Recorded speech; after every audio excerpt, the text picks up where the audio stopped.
Donc, quatrième vidéo ce matin.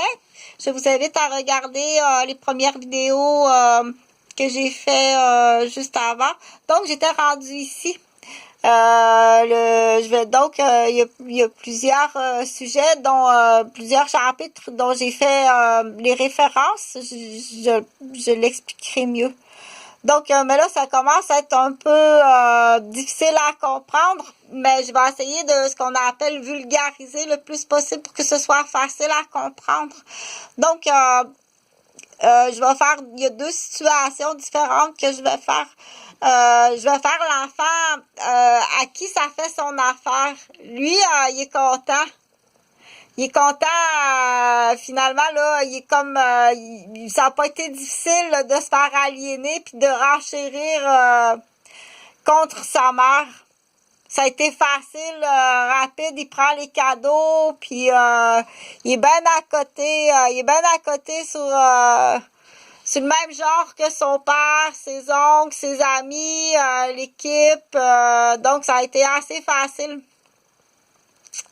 Par contre, qu'arrive-t-il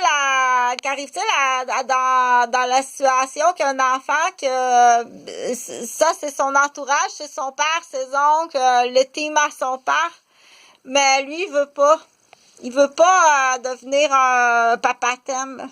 Il comprend tout ça là, parce que sa mère a vu juste puis elle lui a expliqué. Donc il a passé à travers le 8 ans. Il a bien compris la situation.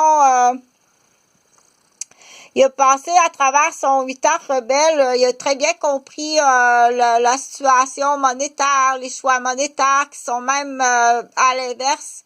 Selon lui, trop c'est trop là. T'aurais pu t'en acheter plus de souliers là.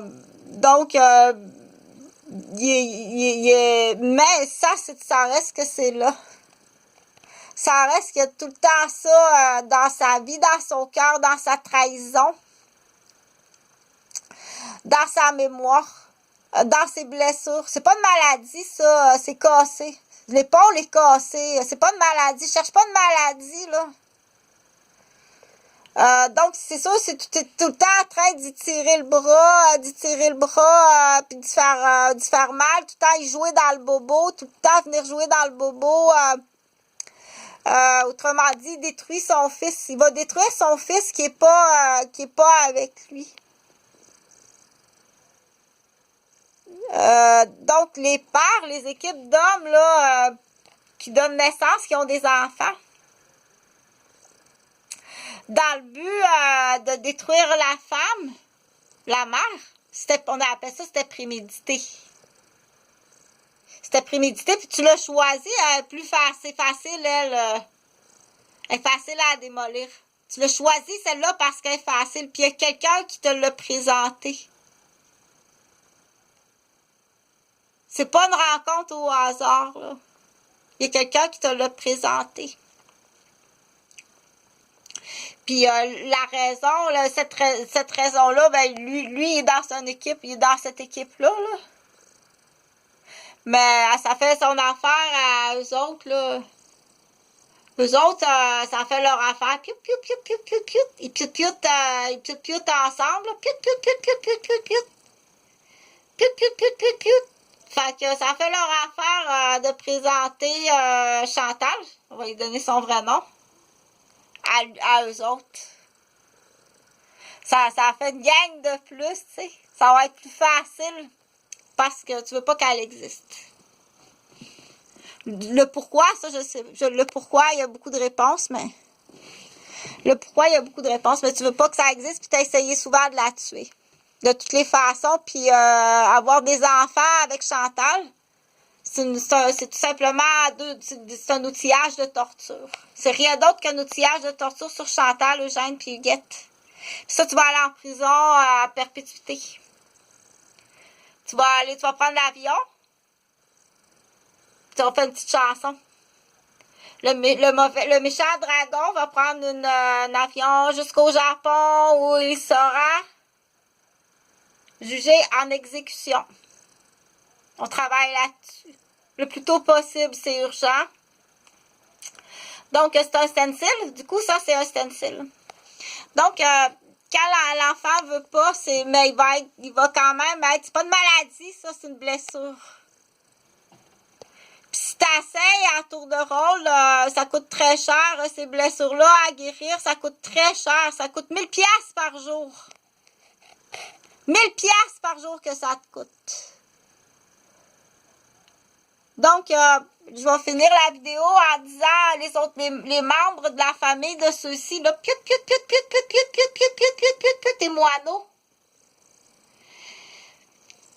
Les nouveaux moineaux, là, de la deuxième génération, puis même troisième génération, tu es assez vieux pour prendre une décision. Est-ce que tu vas aller vivre est-ce que tu vas aller vivre en réserve? Parce que là, on s'en va, il y en a tellement de ces familles-là au Québec, c'est plein.